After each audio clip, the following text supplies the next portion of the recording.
Some audio problems here due to some work that was done during the week. So if there's any sound issues, you can tell us to speak up or whatever. I'm not going to use this all night. I'm going to pass it back to the other folks.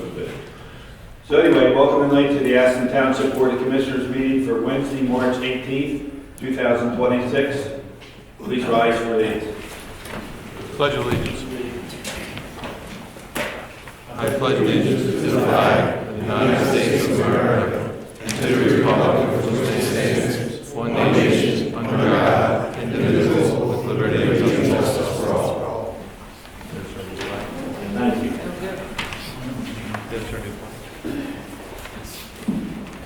We're on item 3, review and approval of minutes of the regular meeting of February 18th, 2026. I make a motion to approve the minutes of the regular meeting of February 18, 2026. Second. With a motion and a second, any comments, questions? All in favor, say aye. Aye. Nays? Ayes have it. We move into number 4, committee reports. Kevin, Mr. Tinley.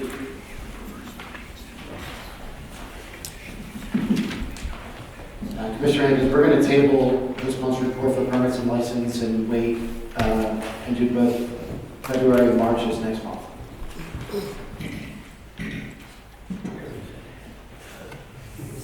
We're going to.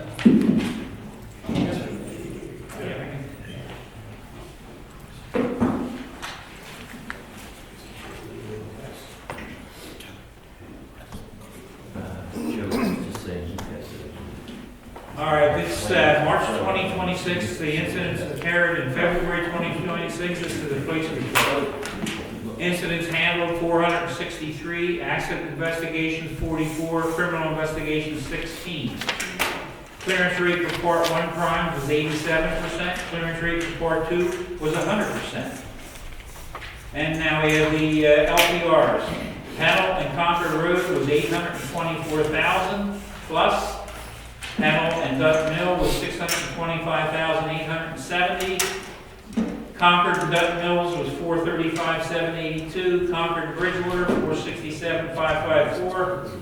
And Concord and Aston Mills 462 and 26. Pennell and Glendale 395,051. And that concludes my report. Thank you, Mr. Berry. Okay, thank you, Commissioner Higgins. It's the Public Works Director's Activity Report for February 2026. February, what can we say? The month was brutal and busy one for the Public Works Department. The following report highlights the main activity of the Public Works Department, led by Road Foreman Bill Saracen. The plow team faced multiple events. February 6th, we had 18 snow showers, which dropped about an inch of snow. This event needed only the use of road salt. February 16th, snow showers once again, leading the plow team to spread salt once again. February 22nd and 23rd, the plow team started salt operations at 5 p.m. Sunday. The store became plowable and plow operations lasted to Monday at noon. The plow team was relieved for 5 hours by the sanitation crew, midnight to 5 a.m. And all the storms dropped 8 inches. The trucks once again ran for 19 hours with only some minor mechanical problems. After each plowing of salt events, Public Works washes the trucks and prepares them for the possible next storm. Potholes around town were filled on the following date, February 17th to the 19th, and again February 26th and 27th. The sanitation department picked 48.41 tons of recycling and 369.05 tons of residential waste. Messages. Spot a pothole, contact Public Works at 610-494-8005. Curbside chipping reserves in April continues to November. Program is for fallen limbs or the trimming of tree branches and bigger bushes. The purpose is not for a full tree remove. When placing branches at curb area, please have the branch butts facing the street. Thank you. April Chipper Week is April 6th to the 10th on your trash day. And just one more thing, I would like to congratulate Public Works for the fine job they do all year long. They did a fantastic job with snow. So I think you all we had a great snow job. Thank you. Thank you, Fred. Mr. Doherty. All right, I have the church's report for February 2026. Operating cash in the general fund as of February 28th of $1,053,333. Other funds include the TD Bank escrow checking account with a balance of $438,251. The 2022 complete account with a balance of $639,007. The 2020 or TD Bank 22 and 2022 bond account with a balance of $1,277,211. And the TD Bank capital checking account with a balance of $2,090,447. Total cash balance for the township as of February 28th, 2026, $5,606,999, and that concludes my report. Thank you. Commissioner Bowden? Not that I need a microphone because I'm loud enough usually, but I'm going to use it tonight. I'm going to step out of line a little bit, guys. I hope you don't mind. I want to recognize an individual that has served our township for many, many years as one of our crossing guards for 30 years at St. Francis de Sales School. So I'd like to take a moment of your time, if you could just listen to me for a moment. Today we're going to honor the life and the service of Joan Buster, an 85-year resident of Aston. For 30 years, she faithfully served as a crossing guard at St. Francis de Sales School until the day it closed.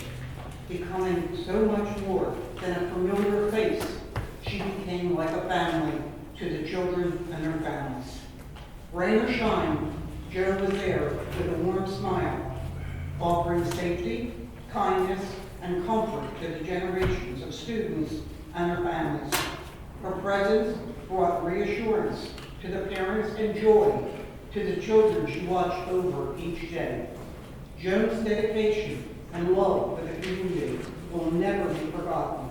We truly are grateful for her years of service and the lasting impact she made on the children and their families. She will be deeply missed. I just want to recognize Joan's family. They're here in the audience, and we truly do appreciate your mom, and thank you for letting us have her for 30 years.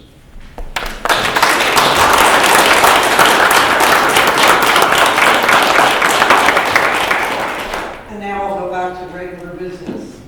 I have a report from the library. So the first thing I want to report to you is that Friday, April 10th at 11 a.m., join the library for the showing of the movie Harness. Bring your refreshments and eat and share. Travel and transit, SEPTA, services, and more will be at the library on Friday, March 20th, 2026, from 10:30 a.m. to 12:30 p.m. Stop by to learn about everything SEPTA has to offer to our senior citizens. Cherry Yoga with Miss Donna returns March 31st for a 6-week session every Tuesday at 2 p.m. Cookbook Club St. Patrick's is Monday, March 30th, 2026 at 11:30 a.m. Learn to cook and connect with other home cooks. And then for the children, for those of you that have children or grandchildren, Miss Raven is back and Story Time's back. Tots and Tales Story Times ages 2 and under are 10:30 and 11:30 Wednesdays in the library. Preschool pals, sometimes ages 3 to 5, at 10:30 on Thursday. And then the other report that I have the senior citizens report. They're doing really good. Their next meeting is the 4th Thursday of this coming month. They meet at the community center. For all of you out there that are watching or in the audience that would like to join, they do a lot of great things. It's a great luncheon. It's fun to be with. And for a crossing guard report, I need crossing guards. Please, if you have a couple of spare hours in the day, you can do it. Work 2 hours here, 1 hour there. I don't care. I just need our kids to get to school safe. That's all. Thank you, Ms. Bowden. Commissioner McGinn. Thank you, Commissioner Higgins. I have our fire report for the month of March. So this is data again from a month previous. So this will be the February 2026 data for the Aston Township Fire Department. So a couple of numbers I like to share typically. 50 month, 70 fire calls, 264 BLS calls, which is basic life support ambulance calls. Average manpower per incident on fire is 8. That's very strong in a time when it's harder and harder to get volunteer firefighters out. Average fire dispatch time, 5 minutes and 56 seconds. You know, that's phenomenal. They continue to be good. People that are at these meetings each month know, you know, it's 8 minutes, 7 minutes. You know, this is slightly under 6. So very strong there and very good job. Shifting gears, and one thing I want to highlight on the agenda too, with the ambulance authority that's been established and the ALS coverage. So for current ALS, when you look at dispatches and calls, for that ALS chase car that we have, the paramedic account, for 231 calls in February. So it continues to be a very, very busy, very vital service. We're coming up on a transition point, as some folks that have come to these meetings are aware. We had contracted initially with the township and then with the authority with EMSS when Crozier closed. So making sure that there wasn't a time at all when we didn't have a paramedic base in Aston Township. So EMSS is going to be ceasing that service in March, and the ambulance authority is going to be taking that over with in-house employees on that standpoint as March transitions into April. So two things on that. One, you'll see something on the agenda, and the benefit of the authority is to help with scale. In previous months, we've had two municipalities, Marcus Borough and Lower Chichester Township, to join the authority. Tonight we have a vote to approve Trainer Borough joining as well, which gives us 3 contiguous municipalities at the lower end of the county that'll join, which is good, helps with efficiency, sharing those costs. The other thing is to look out for as well, some mail flyers coming in with information about the authority, where to go with questions, information, and highlighting how things like that would work moving forward. So just highlight that for folks to look at. And with questions, we have a great manager running the authority in Bruce Egan. So more information on that, and encourage you to not throw that postcard and that mail out before you read it. I know we get a lot of junk mail, but this one isn't, so take a look if you have any questions. So with that concludes my report, Commissioner Hayes. Thank you, Mr. McGinn. Just a reminder, you know, the Aston Township Fire Company and the EMS, they're one of the most important human assets that we have here. And when they send out their, their notices once a year for their fund drive, I hope you'll be generous to them. Without them, we would be not real good. And so they do a great job, so I hope you'll support them. Okay. Item 5, approval of the treasurer's report. Mr. Dockett. I make a motion to approve the treasurer's report. We have motion second. Any comments, questions? All in favor, signify by saying aye. Aye. Nays? Ayes have it. Approval of the bills and payroll report. Mr. Dockett. I make a motion to approve the bills and payroll report. We have motion and second. Comments, questions? All in favor, say aye. Aye. Nays? Ayes have it. Thank you. We move on to item 7, open to the public, agenda items only. Agenda items only. Anybody interested in coming up and speaking, please do so. Nick? Joe. Oh, we got. Oh, that might work. Yeah. Hello, testing 1, 2, 3. Nicholas Penza, 30 Morgan Road. I just want to clarify for agenda item 10D, how funding is being split between the now 4 municipalities / boroughs.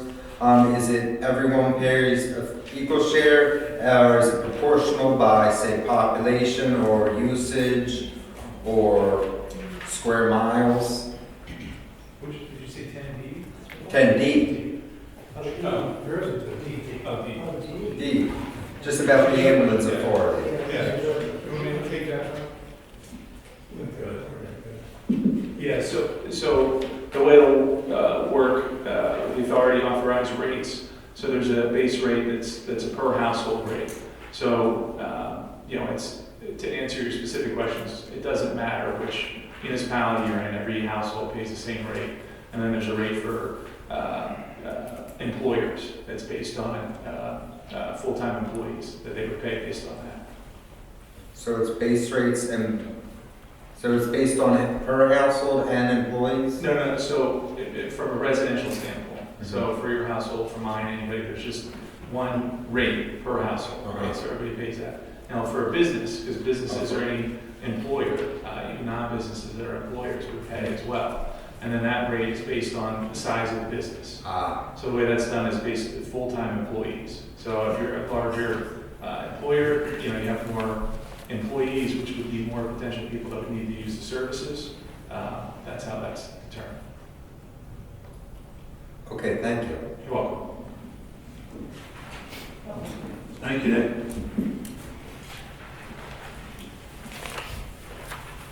Okay, we move to item E.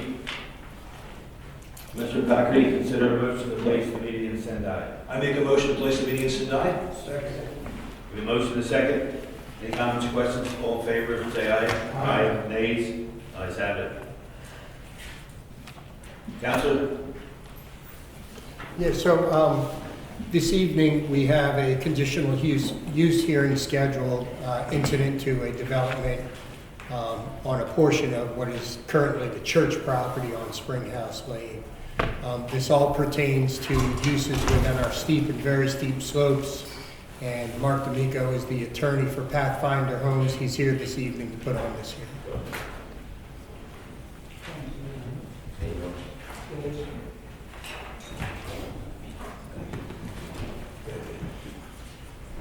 And just for our record, we'll have a one township exhibit, which will be the proof of publication, and we'll provide that. This is the other one, so with all that.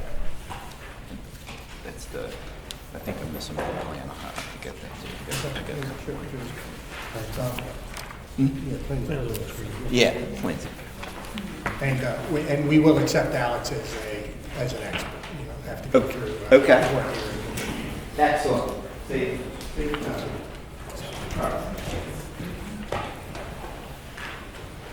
Ready for me? Okay. Good evening, May it please the board. My name is Mark Micco. I'm an attorney with an office at 109 Chesley Drive, EA 19063. Here tonight representing Pathfinder Homes, the equitable owner of the property that's subject of the hearing identified as 0 Springhouse Road, Aston Township. I have marked and handed to the township solicitor a copy of the deed, and marked that as Exhibit A1, and a copy of the agreement of sale, and marked that as Exhibit A2. The fee owner of the property is United Presbyterian Church, also known as Aston Presbyterian Church. By way of background, and there's been a lot of background here. Till recently, as you know, the entire property is zoned INS institutional. About a year and a half ago, our client approached the township and asked the township to consider an amendment to the zoning ordinance that would create an extension of the R2 district. This property is essentially in the middle of the R2 district, but was not zoned R2. February of last year, the Aston Township Board of Commissioners did adopt that amendment to change the township zoning map. In the middle of all that, there's been a couple of neighbor meetings. The neighbors, we met with the neighbors on January 16th, 2025, and that was coordinated with the township and attended by Commissioner Tinsley, Eileen Bailey, Joe Viscuso, and Michael Madron. After that, several months went by while Catania prepared the subdivision plan. They submitted subdivision plan in the fall of 2025, 6, 7, 8 months ago. That plan was reviewed by the Delaware County Planning Commission, and they recommended approval, subject to noting that there would be relief needed from the Aston Township zoning ordinance with respect to the height of the retaining wall in the back and then the steep slope disturbance. In and about that time in October, we met again with the neighbors and Commissioner Tinsley to review the plan, make sure the neighbors were aware of everything, all the details of what was going on, talk a lot about, the interplay, the construction sequencing, the retaining wall, trees, etc. The application did require, was reviewed by the township engineer, township zoning officer. It was noted that there would be zoning relief required, so we went to the zoning hearing board in November. The zoning hearing board graciously granted that relief to permit some of the single-family homes are in areas of steep slope, and the retaining wall to some extent exceeds 6 feet, so we got a variance for that. I have marked and included in the exhibit package as Exhibit A3 a copy of the Aston Township Zoning Hearing Board decision and order. After that, we went in December to the Township Planning Commission to review item by item the Pannoni review letter and to advance the engineering on the plan. In and about that time, it was noted that in addition to going to the zoning hearing board for steep slope disturbance, we'd also have to come back and have a conditional use hearing in addition to asking asking the board of commissioners to approve the plan. So essentially, we need conditional use approval and zoning approval, which we got, and then plan approval for the preliminary and final land development plan. So it's a little complicated, but not too unusual, and the ordinance is the ordinance, and we have to comply with the ordinance. So here we are this evening. The testimony that Alex is going to give is very similar to the testimony he gave to the zoning hearing board in terms of the things we do to mitigate steep slope, to protect the environment, and that sort of thing. So we filed the conditional use application. We had to go back to the Township Planning Commission because the way the municipality's planning code works, if you file a conditional use application, you have to get a recommendation from the Township Planning Commission. So a couple weeks ago in February, we went back to the Planning Commission. We did make good use of our time in that, in the meantime, Catania had revised the plan for the 7-lot subdivision, and Pannoni had issued a 7 or so page second review letter. So we were able to work through each and every one of those comments. So in terms of the plan itself, it's quite refined at this point. It's quite advanced. And so we don't have to get into all that detail, but I just wanted the board to generally be aware that the engineering is proceeding apace.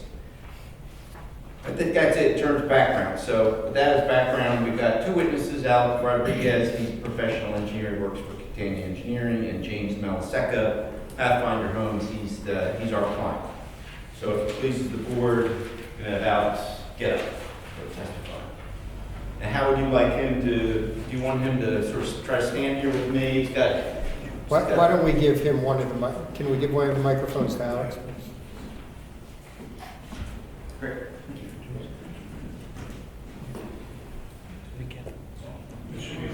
Testing, okay. All right, Alex, I want to give you your full name and business address for the record. Do you want him to swear? Yeah, can you swear? Raise your right hand, please. Do you swear affirm the testimony you're about to give will be the truth, the whole truth, and nothing but the truth, so help you God? I do. Full name and address. Alex Rodriguez, and we work at the McDade Boulevard in Delaware County, Ridley Township. Okay. And we're going to skip a couple questions here. You have been recognized by the Aston Township Zoning Hearing Board last November as an expert in the field of site design and land development. You remember that? Yes. All right. Without further ado, I'd ask that the board accept Mr. Rodriguez as an expert. All right. Just so we have it in writing, yes, he's accepted. Thank you. She can't transcribe that notes. Mr. Rodriguez, did your firm prepare the plans that were submitted with the application? We did. All right. So let's, I think I've marked this, and you just give me 1 second, so I'm not referring to this incorrectly. The plan that you have up on the board now, that is the conditional use exhibit? Yes, it is. And I've marked that in the packet that I handed up to the commissioners as Exhibit A5. I don't know if it's in that same thing, it's up on the screen. So whether you're looking at the screen, looking at your 8.5 by 11, or you want to try to look at this plan on the easel, you're looking at the same plan. All right. Would you describe the existing conditions of the property? The existing conditions is basically a vacant, undeveloped piece of ground. It's the eastern portion of the church property. There's an existing stream, Baldwin's Run, that runs along the south. And then to the east and the north, you have the residential neighborhood, but the piece of ground itself is undeveloped. Okay. All right. Would you describe the uses and the zoning of the properties surrounding this property? The properties to the north and east are all in the R2 residential district. Property to the south is Chester Township, and then the property to the west is basically the church institutional zone district. Okay. And using Exhibit A5, would you point out, maybe it's easier just to, try to describe the colors rather than just pointing to this plan that I don't think it's easy to see. And if it's helpful for the board, we put it up on the side screens now too. So. So trying to recognize that some people are looking at the screen here, would you point out where the areas of steep slope and very steep slope? So there's two shaded areas in color on the exhibit. You have a reddish color, which is the very steep slopes, and that's greater than 25%. And then you have the orangey yellowish color, that's steep slopes, which is a 15 to 25% slope. Okay, and just for sort of basic reference here, from the top of the plan to the bottom of the plan, you're basically going downhill from the top to the bottom. Correct, everything is flowing towards the creek at the south, of the southern side of the property. All right, so let's review the relevant criteria one at a time, and using this Exhibit A5, I can point out where these things are, right? So we have two categories. We have conditional use requirements regarding things that are in the very steep slope, right?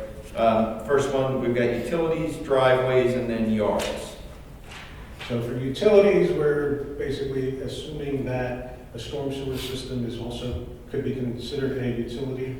And we have a storm sewer system that we're going to be putting at the top of the retaining wall that's capturing some of the runoff from the off-site neighbors to the north. And then that storm pipe will come between lots 3 and 4, so we'll be crossing the very steep slopes to get to that point. And then as we continue with the storm pipe between the houses of lots 3 and 4, we're going through the steep slope area. Okay. Next was the driveways in very steep slope. Are there driveways in the very steep slope area? We don't really have any driveways right now in a very steep slope area, but just asking for that just to be conservative with our requests. Okay, and we'll get to that in a moment because we are asking for conditional use for driveways in the steep slope. Right? Yes. Okay, and then finally, in the very steep slope areas, we need a conditional use approval for front, side, and rear yards. Would you point that out?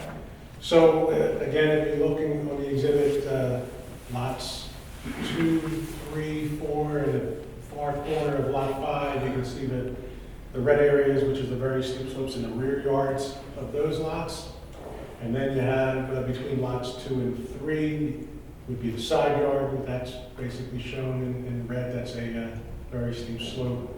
And then just in front of the building on lot 2 is another small section of very steep slope in the front yard. Okay. All right, so the next category of conditional use criteria is things that are in the steep slope area, right? Let me get to that. Okay, so point that out. What's in the steep slope? We got driveways and utilities. We have driveways of lots 1, 3, 4, and 5 that are in the steep slopes. But we're still basically requesting any driveway, however somebody wants to define a steep slope in case the measurement is off just a little bit. We're basically just asking in a general condition that all driveways and steep slopes will give us a granted a conditional use. Okay. I'm sorry, we give us. We're requesting for the town to grant us the conditional use for all driveways. Okay. To allow single-family dwellings within the steep slope. Would you point that out? Lots 1, portion of lots 2, lot 3, 4, and 5, and a small portion of lot 7 are all in the orange, yellowish area, which is defined as steep slopes. Okay. All right. Next is to allow stormwater management facilities, if necessary. So right now, we're still waiting for getting infiltration testing done. We got held up with a severe winter when we were trying to get it set up, and so hopefully that'll move shortly in the next couple of weeks now that the weather has broke for us. And we have a above-ground detention basin that is basically on lot 6 to the south of that cul-de-sac. That itself is not in a steep or very steep slopes, but we're going to bring this request up that if for some reason when we get infiltration results and we need to somehow manage additional infiltration because infiltration may not be suitable or not good enough to get what we're looking for, we're probably going to be anticipating the potential need for putting underground seepage beds in the front yards of lots 1 through 5. And since some of the front yard areas of those houses are in steep slopes, we're just putting in a request now, just in case we have to put in underground seepage beds in that area of the site. Okay. Next, we have accessory structures within steep slopes initially, and then the Pannoni review letter suggested you might have structures in very steep slopes. Will you explain that situation to the board, please? So the developer is basically trying to develop this with some alternative options for potential buyers for this site. And on the uphill side of lots 1 through 5, he's going to wish to have home buyers have the capability of selecting a patio if necessary, if they want it. And basically some of those patios, if they get elected by a homeowner, they're going to be in a steep or very steep slope area. Also want the flexibility, I'm not sure if somebody might want a deck, but if they wanted to put a deck also in the back of those houses, again, being in a steep or very steep slope, that gives the developer the option and capability of providing those options to the potential buyers. Lot 6 and 7, there he's definitely thinking more of a deck situation because the property flows downhill in the backyard, and an elevated deck coming out of the first floor would make more sense there. It's not really in a steep or very steep slope, but again, basically we're just asking for the approval for any type of accessory on steep or very steep slopes to provide that flexibility. Okay. What steps have you taken in drafting your plans to minimize disturbance of all those areas? So we basically are taking in consideration with our design, to go with the Pennsylvania's erosion control manual that dictates, all criteria as far as designing your erosion sedimentation control. We've gone to great effort in designing the grades on the site to minimize disturbance wherever feasible. There's an existing stream that's running on the south. You have floodplain. You have riparian buffer strip areas, and you have floodway, and basically all of that area to the south, we're basically respecting that and leaving that undisturbed to the maximum extent possible, so we aren't removing anything in that area, so we're pretty much staying everything above wetland area and under your floodplain in order to minimize disturbance. Okay. All right, so let's jump in. There are a bunch of criteria that are in the zoning ordinance that relate to standards that the board is to consider in regards to granting a conditional use application. So let's identify those and then let's walk through that. Right. So there's essentially 3 different sections. One's 128806, which reads standards for approval of conditional uses, and that's in the, I think it's this stormwater management chapter. 1288, I think is the name of that. And then you've got 129002, which is general standards for the board to consider for conditional uses, and also 129003, which is right behind. Okay, so let's just start at 128806. So there's essentially a series of criteria, and I won't read every word, but I will ask you, have you reviewed all of the provisions in 128806 and 129002 and 129003? I did. Okay, all right. And it's your testimony that we meet all those criteria where relevant? Correct. Okay, all right. So now let's just jump back and then let's walk through some of these. Okay, so in 128806, one of the provisions is that the proposal needs to be consistent with certain objectives, including the board preventing development that would cause excessive erosion and consequently promote increased flood crests and associated hazards, both upstream and downstream. Can you comment on that? As far as the excessive erosion possibilities, we are designing this to meet the state erosion and sedimentation control manual design. We had to get a general NPDES permit for earth disturbance, and we're also going to be coordinating and working hand in hand with the township engineer and trying to make sure that we have a well-defined sequence of construction so that when the contractor's going out to clear the site, we try to set it up so that he's doing it in a sequential way that will minimize the erosion possibilities. But we will also be implementing like erosion and sedimentation control manuals, measures that are required by the state, municipality, and NPS criteria. So there'll be compost filter socks, there will be construction tire cleaner entrances, there could be a sediment trap or a sediment basin. All of that we'll be working through the review process with the township and the state when we get to that next level. Okay, excellent. All right, well, that really encompasses a lot of what's in 1288. Item, just to touch on another item, in 1288-06, B4 states that the proposed buildings and structures will be of sound geotechnical engineering design, and footings will be designed in response to the site's slope, soil, bedrock characteristics. Such design shall be evidenced through the submission of plans and construction details which depict, delineate, and otherwise describe the land development proposal. So would you comment on that and how perhaps another engineer would satisfy that condition?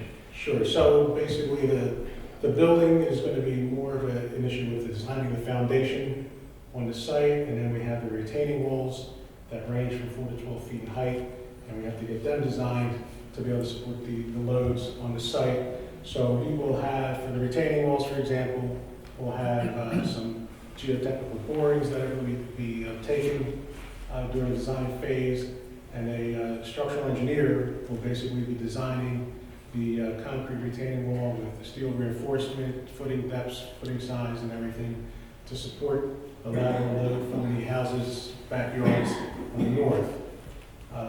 The developer, when he gets to the building permit phase of the project, after land development goes through its approval process, he'll have the same structural engineer or a different structural engineer with an architect, and they'll be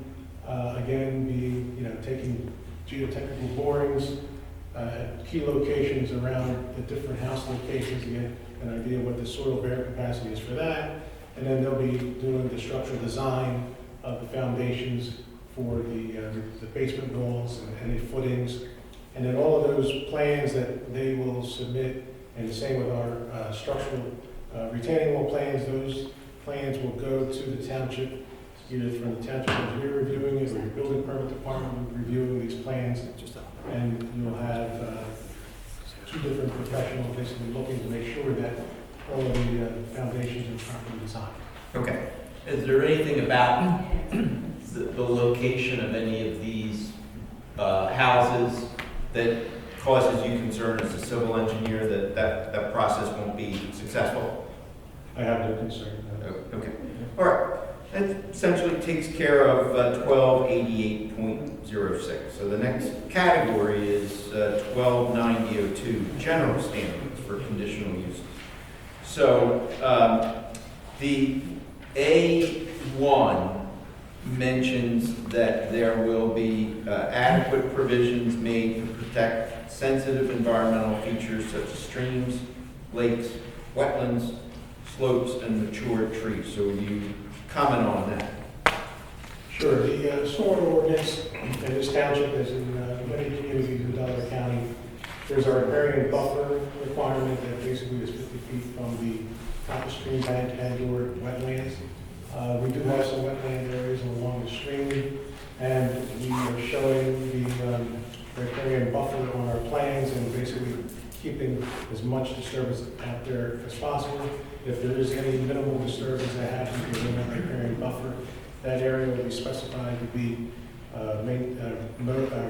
seeded with a seed mixture that is suitable for a wetland/riparian buffer area. So it'll be a specific seed mix. Current seed company typically provides various seed mixes to accomplish that, and basically we'll make sure that that riparian buffer stays intact.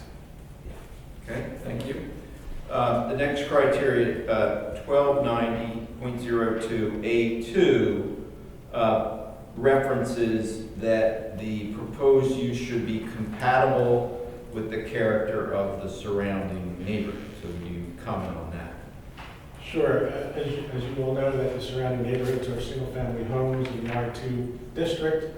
We are also basically proposing the same kind of homes, single families, all being in the same R2 district, and we comply with all the zoning setbacks and requirements for the areas, front yard, rear yard, and side yards. So basically, it'll just blend in and look like any other existing home that's in the vicinity. Thank you.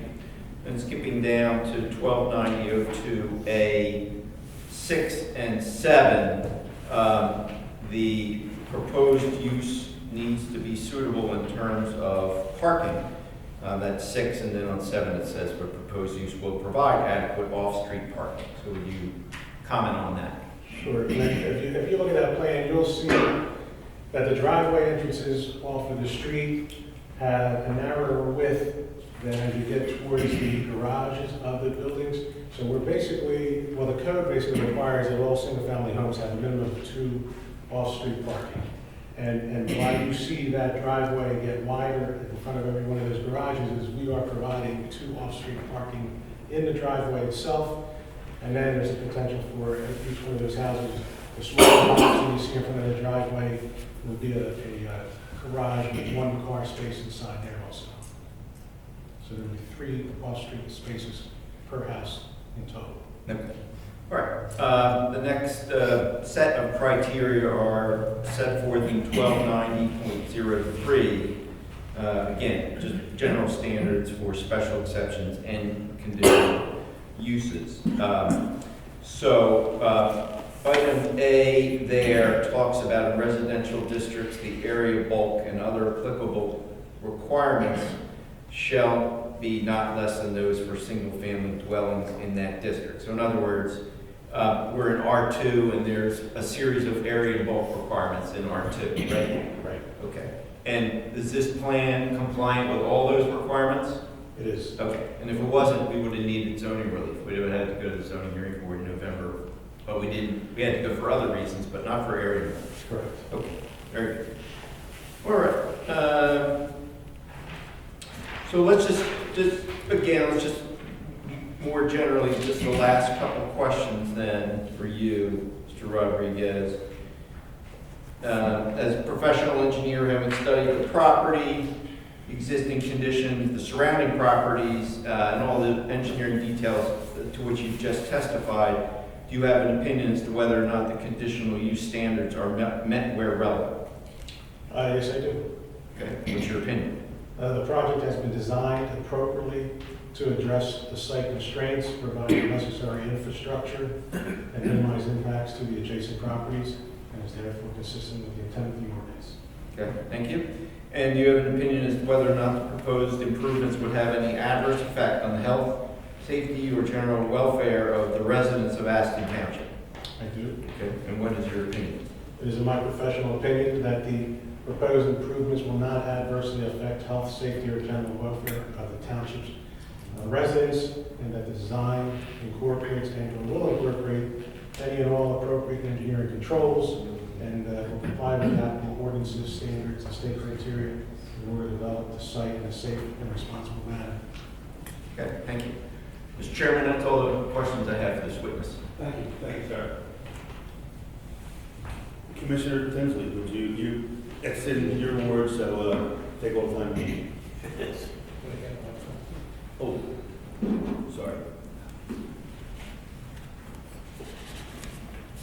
Mine should be too hard, Alex. So this was, to be fully transparent, it's about the 10th time at least, whether 4 informal zoning, 3 plannings, right, and new construction. So I really appreciate that, and I just want to publicly say how receptive you've been with the residents and so on. You've met with the residents individually and so on. So I just wanted to make sure I publicly say that. 2 you already answered, but since I had them, I'll just reiterate it, Alex, or Ms. Rodriguez, are there any retention basins proposed? And I guess a lot of my questions, I guess, were related just to, because we already answered a lot of these, so a lot of this is related to the relief. And I think you did say that there are detention basins proposed, obviously. Well, we're using the word detention versus retention. Retention is almost like a wet pond, which basically holds the water permanently. A detention basin is designed to allow the water to be released over a period of a few hours, and the goal is that the release from that basin is going to be equal to or less than pre-adult flows. So we have an above-ground basin that's pretty much going to take that on lot 6. The reason you see that big, large property for lot 6 is that there's going to be a above-ground basin pretty much to the left of the house on lot 6, and it's going to be all behind that cul-de-sac there, outside of the floodplain, but basically that will be designed. Ideally, we're going to try to go for infiltration and release rate in that basin itself. And as I said earlier, for some reason, perk rates aren't suitable. We'll try to reach out to maybe some of the front yards, see if we can get additional infiltration there. And then the worst case scenario when it comes to stormwater management, the state allows you to design the system as an MRC. If for some reason you can't get infiltration, and that MRC basically makes you do a very low, slow release for the 1.2 inch storm event, and then the basin will do its rest between the 2 and 100-year storm event. The next, I believe we talked about it in the planning, just to reiterate as well, and I think you even talked about it with one of the questions. So since you've connected it to Springhouse, so we know myself and Mr. Vacuso's had, talked to residents recurrently around Springhouse due to the flooding and just like anything else with bad rains. So my question would be, how will the runoff from the new homes be managed? So this way, if it probably doesn't affect too much maybe on Lely, but I just wanted to ask that question. I think you might have already answered it already. So there's going to be a low point roughly midway in that cul-de-sac extension. So when you drive down Stringer House Lane to where it currently ends, and then you continue down the new road, it's going to go down at about 2% slope, and then it'll go back up about 2% slope. So that street will pretty much capture almost all of the runoff from the upstream homes and their rear yards and front yards. All that will get captured into type C inlets along the curb line, and they're going to be piped into that basin I was talking to you about. That will control the stormwater for that. So we will be basically trying to capture enough runoff and release to help make up for maybe the rear roofs of lots 6 and 7, which can only run uncontrolled because they're to the side and not going to be able to physically get to that basin. But we'll have to do more storage and release in the proposed basin to account for that. But that's how we'll manage any increase in runoff from the new homes in the street. There are 2 more, I promise. They're not difficult ones. I think I know the answer to this one. As Commissioner McGinn was talking, we had a meeting last night. So has the fire marshal reviewed any of the grades or the points, the access points, or have you had any conversations with the fire marshal? We've mentioned this at the planning commission meeting, and I think they said that the township agreed that they were going to have the fire marshal look at this, but we have not yet heard any comments from the fire marshal. And then the last one might be for the builder. It's just one of the things that it's important to me for the residents in Aston, just to make sure I believe the answer, I believe I know the answer, but all the residents that are affected, that these are backing up to these homes, that they all had conversations with the developers or been aligned, or at least had a conversation with them, even if the solution hasn't been resolved yet. I'll just defer to the chairman or Mr. Madden. I think we'll wait to hear from the developer on that one. Yeah. Alex probably doesn't have as good an answer to it as He won't be long, but that's one of the questions. There you go, so now you know, that's the other one I have. So, thanks. Thank you. Kevin pretty much covered everything, so, right? Yeah, just about. The only thing I have a problem with is the detention basins, is that to take the runoff, so it doesn't flood everything else out, because of these basins, and then releases very slowly. Is that the idea behind this?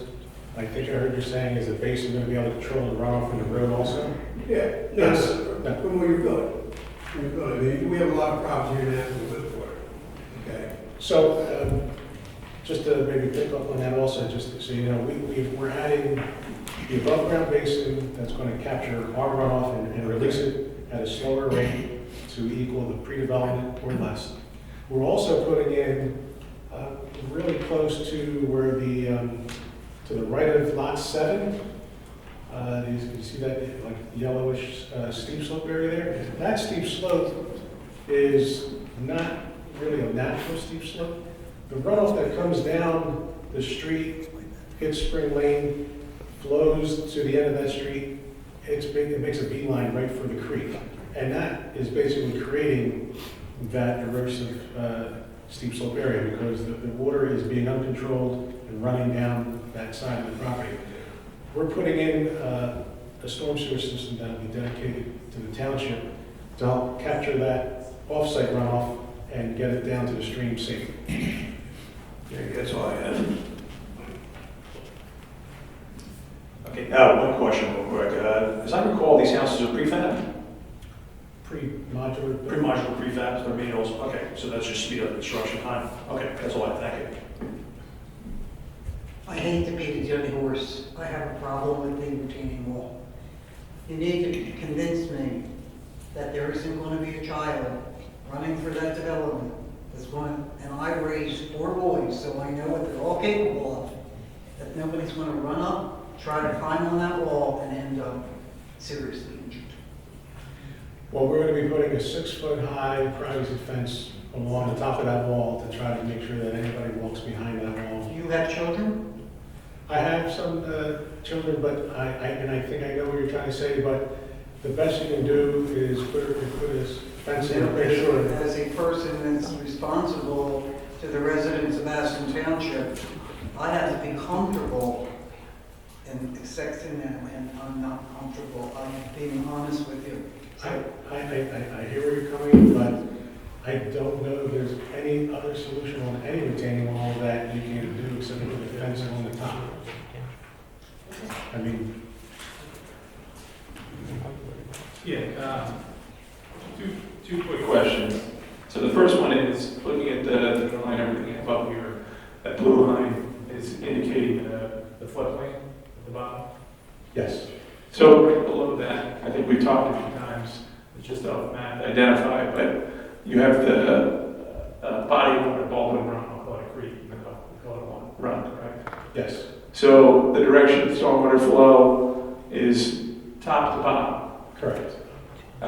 So in terms of that flow, is there any, outside of the new construction, anything between the stream where ultimately this water will go and the homes here?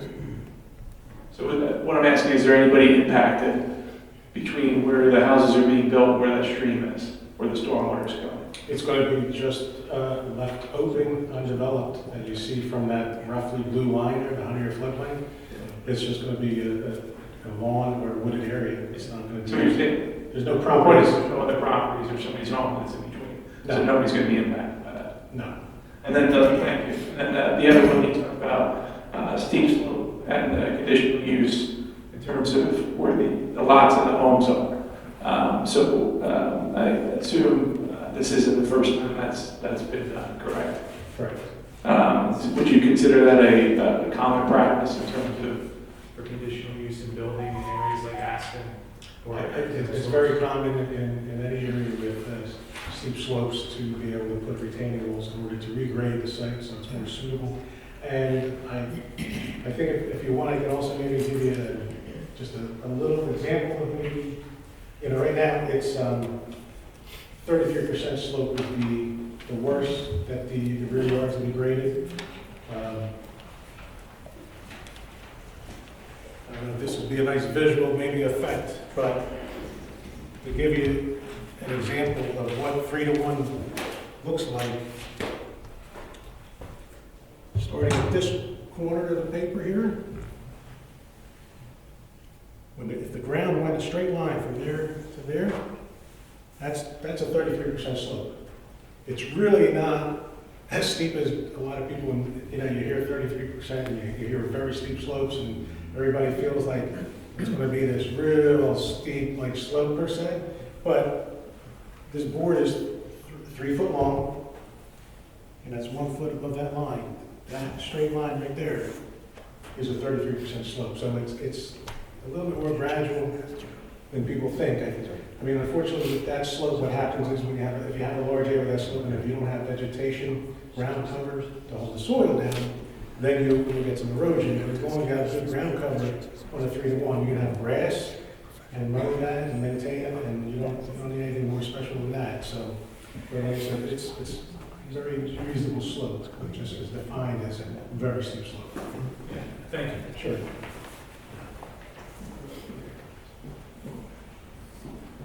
I have 2 questions. First one, to follow through on Commissioner Bowden's question. In the back of all the properties on the top of the plan is the retention wall, correct? Retaining wall? It's the length of 1 through 5. The retaining wall is between 1 to 5. Yep, it's retaining wall. So, I forget, pardon me for bringing this up again. What is the low point? It's on the right side as you look at the map. That's the low point of the wall, right? Retention wall. The retaining wall itself will vary in slope between 4 to 12 feet.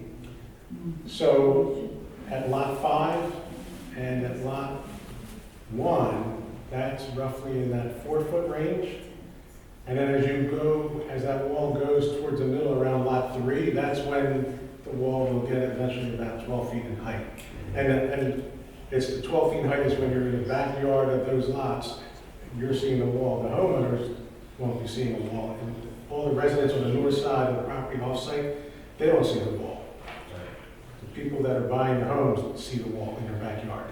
Well, I think what Ms. Bowden was saying was that somebody that's up above in the existing properties was to go there to the wall and fall down and be a problem. So what I wanted to say was, I was going to say, I can offer one suggestion. It doesn't look very pretty, but at each end of those retaining walls, we can put a short perpendicular fence that kind of sticks over the wall itself to try to prevent somebody from trying to shimmy up and getting on the other side. But we could do that. Doesn't look very pretty, but that is one option. But on some of the bridges that cross railroad tracks, I've seen it where it's like it comes down as kind of like a U at both ends. Yeah. So that would hopefully prevent a kid, from getting in there. I mean, I've seen it in a lot of places. So, I would suggest. I thought about it afterward, because I usually try to not do that because it doesn't look pretty. But I mean, if you're really concerned, it's not a difficult thing to do. It's a very easy solution. I don't think it would be that difficult, so in my opinion. Well, I mean, it's a very easy solution to put that in there. I think you should pursue that. Sure, we'll put it in there. Okay. The other thing is, so the developer had to go to zoning because of any parts of the property, driveway and so forth, that were in the steep or very steep slopes. So now, let's say when I'm no longer a commissioner and I wanted to move into Commissioner Tinsley's ward and buy one of those houses. So if I wanted to put a 10 by 20 shed back there, something like that, I'd have to follow the same rules as the developer did and probably go to zoning, right? I mean, you can't put a shed in without going to the township, but I know you might get a permit for putting a shed in the town, but it's not like you have to deal with steep slopes anymore. Because Well, I'm gonna direct that to Mr. Viscuso if I was, you know, if I want to put my own shed back there later on, if I move there, when I had to follow the same rules of where the shed is. No, because the yard will be regraded with this and it won't be steep slopes at that point. So you'd have to follow the rules for, you know, how big the shed can be, and how far from the property line, but you won't have the steep slope issue. Okay. All right, that's all I had. Joe, do you have any questions or?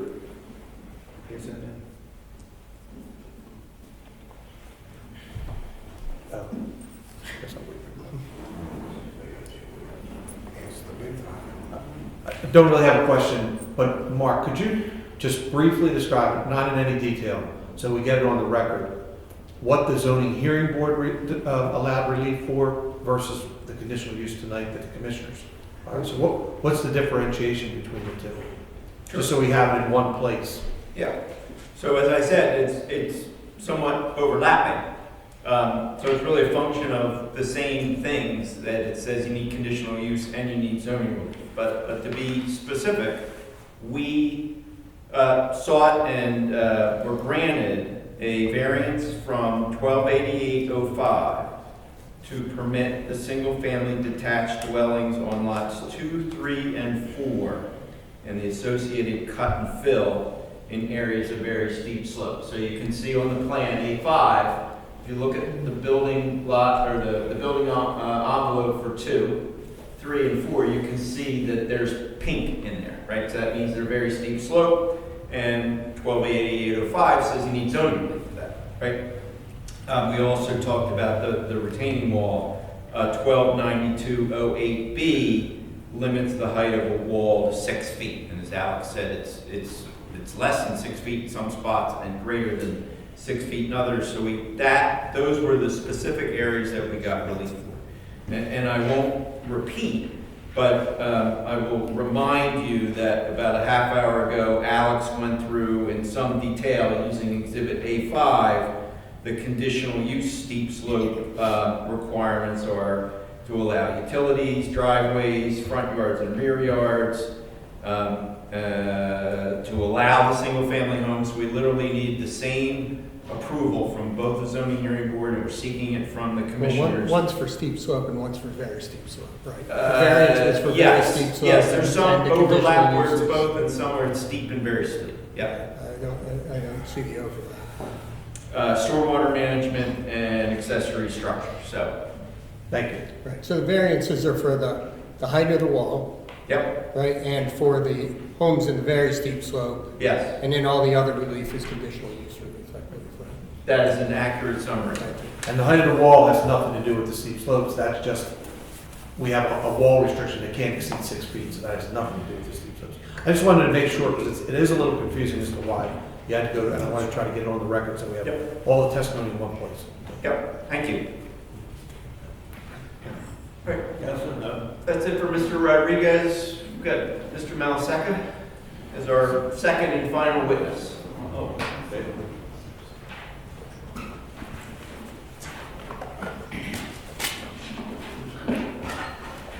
I think that's all. Yeah.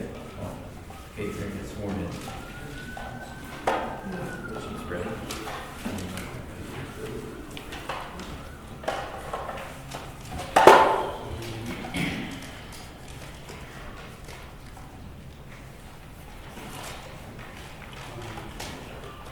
Raise your right hand, please. Do you swear or affirm the testimony you're about to give will be the truth, the whole truth, and nothing but the truth, so help you God?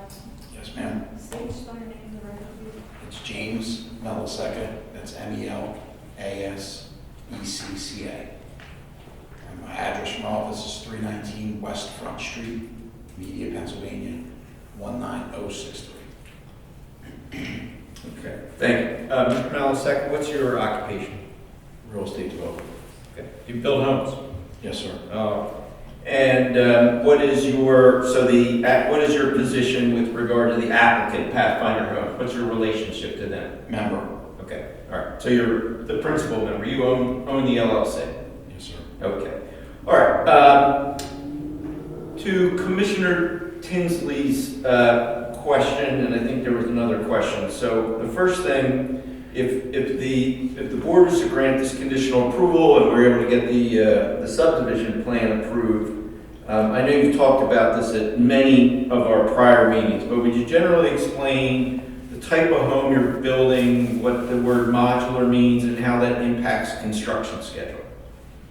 So we are going with a modular home because A, it's going to speed up construction and keep a lot of the traffic down, because once we set the basement walls, which are done in a day, once they dig, then the units come in and they basically get set in one day. So it speeds up the time. You're not going to have as much, nail guns popping and everything like that.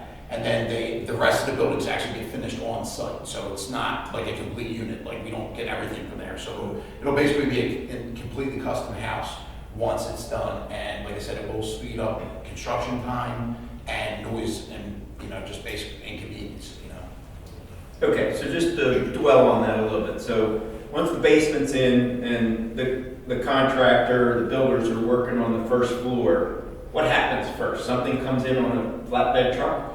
Yeah, so what happens is we dig the holes, then the basements get set, and the basements, like I said, they go in a day.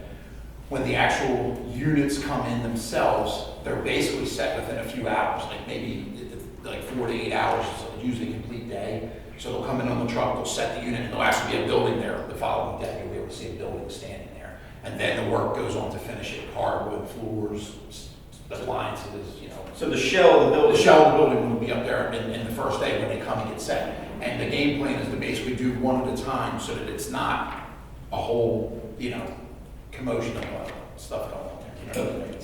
Just to make it easier, we wanted to do one at a time. Okay. Not work down the street. But everything on the inside says customized, so that... Yeah, it's everything, so then the workers will be actually inside the buildings. Okay, all right. And during all of this time, have you had occasion to interact with the folks who reside on Exhibit A5 on the top, on those homes that are identified on the top of the screen? Yes, the two of the homes specifically, or I guess three of the homeowners, specifically on the top of Lee Road, or Lee Lane rather, two have tree issues, and one had a fence issue, which the township requirements for that fence that we were talking about earlier is 42 inches. Mr. Higgins and Mr. Tinsley had asked to do a 6-foot fence. We've agreed to do so. We've also agreed to do it through the course of all the property, so it'll just look very, very nice up top, and that way there's not like a bald spot there. So, to Ms. Bowden's question, but we were saying that fence is literally going to go the entire property line with those homeowners and tie into their existing fences. So really, I don't know that anybody's going to be able to get up there. They're going to have to come through those Lee Road houses, through their original fences too. So it's two fences. Okay. So there's, meaning that some of these, or all these properties on Lee Road, have fences near where you're putting up your 6-foot high white vinyl privacy fence? Yes, sir. Okay, all right. And you heard the discussion earlier, Mr. Higgins' suggestion that you might do a 90-degree angle at both ends so that, to create even further enhancement for security and safety. Yes, Okay. And you're willing to agree to that condition? Yep. Okay. All right. So let me just ask you, I know you just testified how these homes are being built. Do you have a rendering, or do you have any sense of what these homes are going to look like?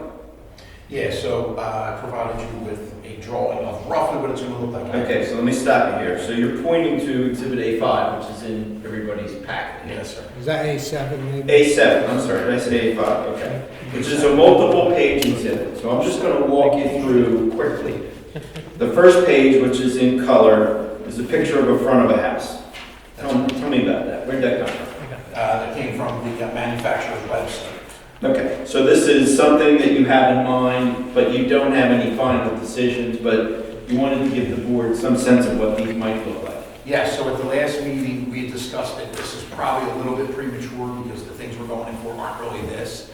I think it might have been Mr. Doherty, yeah, it was, that had suggested, hey, can we get a rough idea just to see what this looks like? Can we get a rough idea what the base looks like? So that I supplied with you guys from previous jobs that we're doing, just so you can have an idea of that. It's early. All right. So pages 2 and 3. Page 2 looks like it might be the first floor. and page 3 looks like it's the second floor. Is that correct? That is correct. Okay, and again, these are essentially your idea of how these would lay out. Yes, this is roughly a design that we're likely to use. Mr. John Fusco is a local Aston guy, went to Sun Valley, he's also the realtor. We haven't sat down and started picking out finishes, but like I said, for the purposes of this board, we wanted to give you guys a rough idea of what it could look like. Okay, so again, so what we're roughly looking at is a 2-story home, and it looks like it's got 3 baths, and two full baths on the second floor, and then living room, dining room, kitchen, office, and a deck off the back. That's correct. Okay. All right, standard stuff. Standard. Okay. All right, now the last several pages, would you identify and explain what that is? So this is a stamp-approved plan for another site that we were using, but we wanted to show you the types of basements that we're using. This is in a different borough, obviously, but it's going to be exactly similar to match whatever units are picked, because that's what we're using there. Okay. Same style. So it's a standard structural basement design? Yes. Is there anything unusual about it? They're stamped.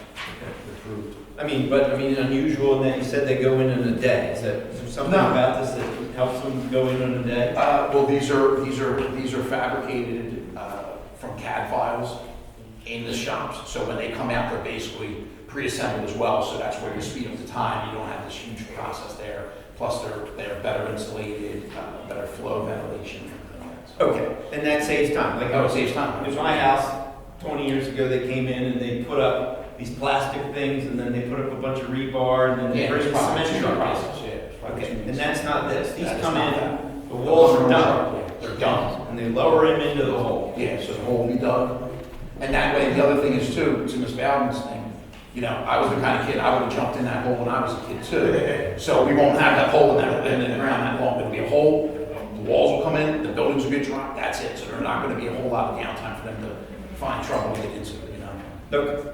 And then I'll ask the same question I asked Mr. Rodriguez. Do you have an opinion as to whether or not the proposed improvements would have any adverse effect on the health, safety, or the general welfare of the residents of Aston Township? No, I don't believe it would. Okay. In fact, you testified previously or said at other meetings that you think this is going to be a benefit in terms of enhancing property values for the neighborhood?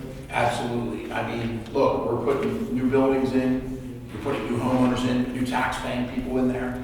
These are going to be family members, they're not rentals, so you know, you're going to have young families moving in here, or somebody who just got married and looking to start a new family. It's at the end of the neighborhood, with the church and the daycare that are right up the street, which is a great thing. You have the park that's to the north, which is a great thing. And again, it's everybody's property values will go up as far as what they're worth, and, you know, essentially in their piggy banks. You know, for the older people that want to retire and move to Florida, they'll have more money in their bank. All right, thank you, Mr. Chairman. This is all the questions I have for Mr. Malasecki. Thank you, Councilor. Commissioner Tinsley, do you have any questions on what was just recently discussed? Yeah, you stole my thunder for the questions. We got you. Any down here have any additional questions, Joe? Any of you folks over here? Okay, how about anybody in the audience who would like to comment, ask a question or so forth? Please do so.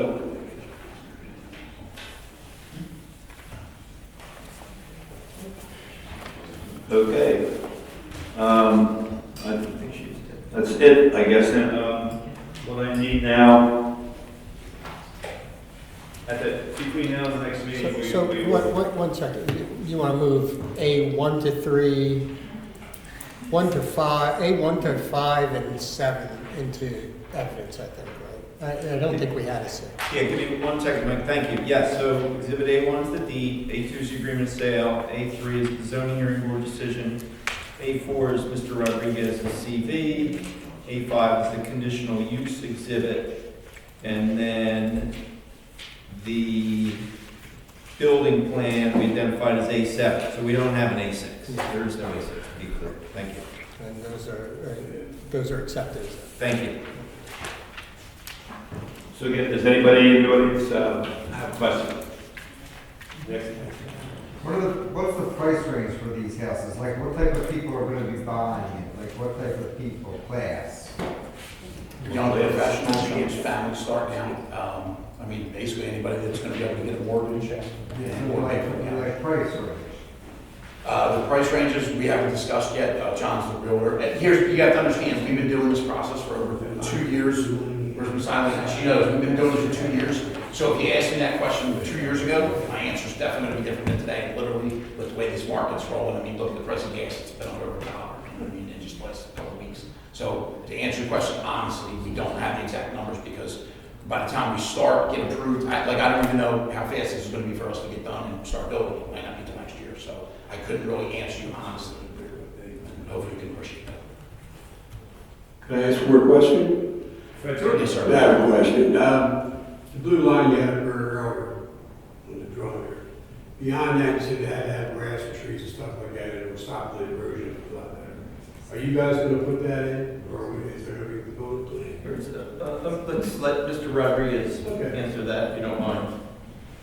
The area you're talking about, which is that riparian buffer, Yeah. that's pretty much untouched, stabilized natural condition right now. And we're gonna try to leave it that way. We're not gonna do any grading in that vicinity. I just wanted to. Okay, if there are no other questions, Just one, are they owners of that property that's untouched? Yes, that's part of the property. Because if it was mine and then I did something to it, so thank you, appreciate it. we're not coming over where you live. Okay, no further ado here. Want to consider a motion to take the meeting out of Sendai, Commissioner Dockery. No, sorry, that's all right.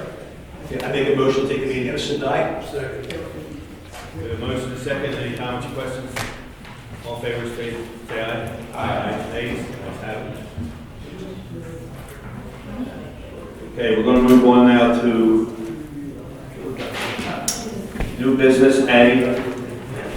Consider a motion to award the 2026 road program to G&B Construction of Feasterville, Trevose, VA, with a base bid of $420,729.49. Commissioner Rodriguez.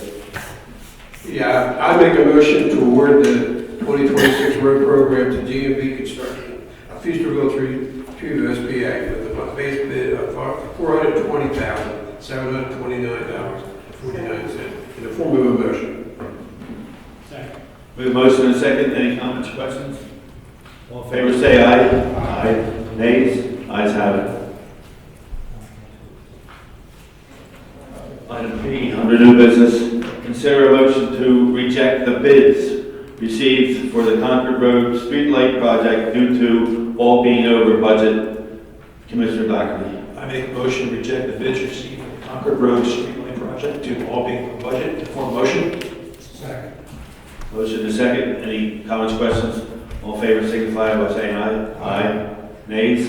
Ayes have it. Item C, consider a motion to direct the township solicitor to advertise an ordinance for truck restrictions on Mount Road. Commissioner Tinsley.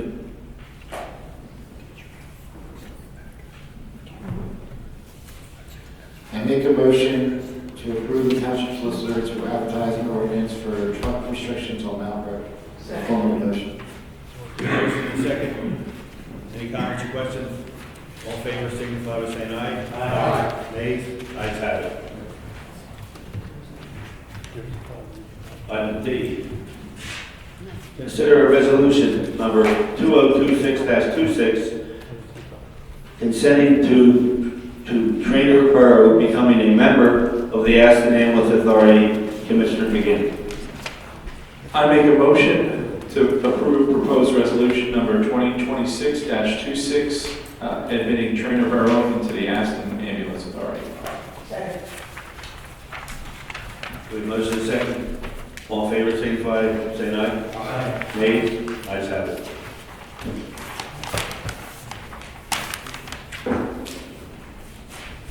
Item E, authorizing to acquire a sanitary sewer easement across the property located at 5001 Pennell Road, folio number 0200014662, and in favor of the property located at 5021 Pedal Road, folio number 02-00-01-460-01, in the amount of $120,000 to be reimbursed upon closing of the sale of the property to RIC Municipal Center LLC. Commissioner McGinn.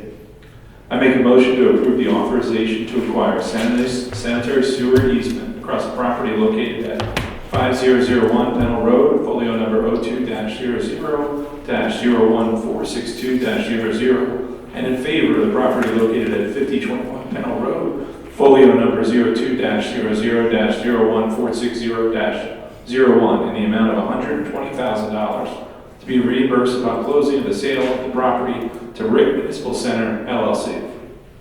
Second. The motion is second. Any comments, questions? All in favor, signify by saying aye. Aye. Nay. Ayes have it.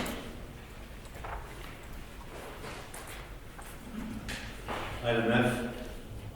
Consider a motion to approve the appointment of Laura Goodrich Carnes to a 5-year term on the Southwest Delaware County Municipal Authority. Commissioner Bowden.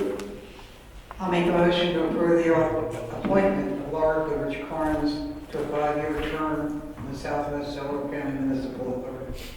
Second. Motion is second. Any comments, questions? All in favor, say aye. Aye. Nays. Ayes have it. Item G. Consider a motion to approve the appointment of Thomas Koza to a 5-year term on the Southwest Delaware County Municipal Authority. Commissioner Berry. I make a motion to approve the appointment of Thomas Koza to a 5-year term on the Southwest Delaware County Municipal Authority. Second. We have a motion and a second. Any comments, questions? All in favor, say aye. Aye. Nays. Ayes have it. Number H, or item H, consider a motion to approve a tax refund to Marcia Thomas of 198 Moriah Place, Aston, PA 19014, in the amount of $916.88 for taxes that were paid twice. Commissioner Docker. I make a motion to approve a tax refund to Marcia Thomas of 198 Moria Place, Aston, PA 19014, in the amount of $916.88 for taxes that were paid twice. In the form of motion. Second. We have a motion and a second. Any comments, questions? All in favor, signify by saying aye. Aye. Nays. Ayes have it. Number 11, escrow releases. I don't think we're at public comment yet, Marion. Excuse me? I'm only joking. It's all, I don't know why I did that. All good. We have 3 escrow releases for this month. The first one is proposed resolution 2026-27. I make a motion to approve proposed resolution 2026-27 for a reduction in the letter of credit for completion of the Star Hill Grace property project located at 104-106 Pennell Road in the amount of $1,361,810.97. Motion and second. Any comments, questions? All in favor, signify by saying aye. Aye. Nays. Ayes have it. I make a motion to approve the engineering fees in the amount of $8,512.25 to be paid to Benoni Associates for the month of March 2026. Motion and second. Any comments, questions? All in favor, say aye. Aye. Nays. Ayes have it. And the last one, I make a motion for the approval of engineering fees to be paid to Cerulean Associates in the amount of $3,200.41 for the month of March 2026. The motion and second. Any comments, questions? All in favor, say aye. Aye. Nays. Ayes have it. So now we move on to other business. Commissioner Tinsley, your turn. Sorry. Mayor Cooper. Item 12, open to the public. Any comments on any subject? Or anybody out in the audience? Nothing by you, Nick? No? All right, seeing none, we'll move on to what I just said, other business. Commissioner Tinsley.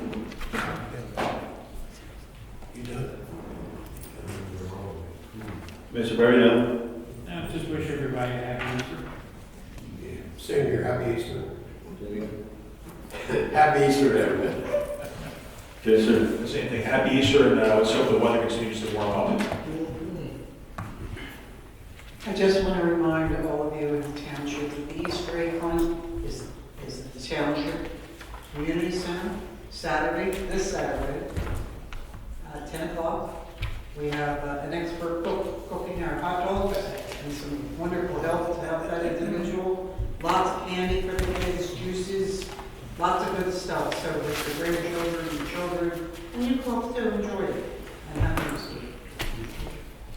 Mr. McGinn, happy Easter.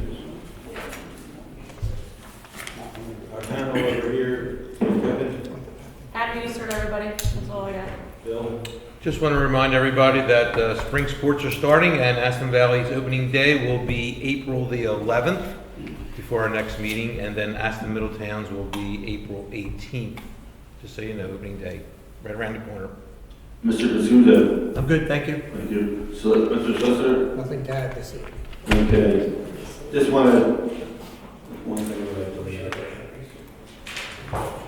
Also want to wish everybody happy Easter, and also thank Nancy for representing the Gustler, the lady, Mrs. Gustler, that was for many years with the coffee garden, good to the kids and so forth. So it was nice of you to do that. Thank you. With that, I need a motion for adjournment.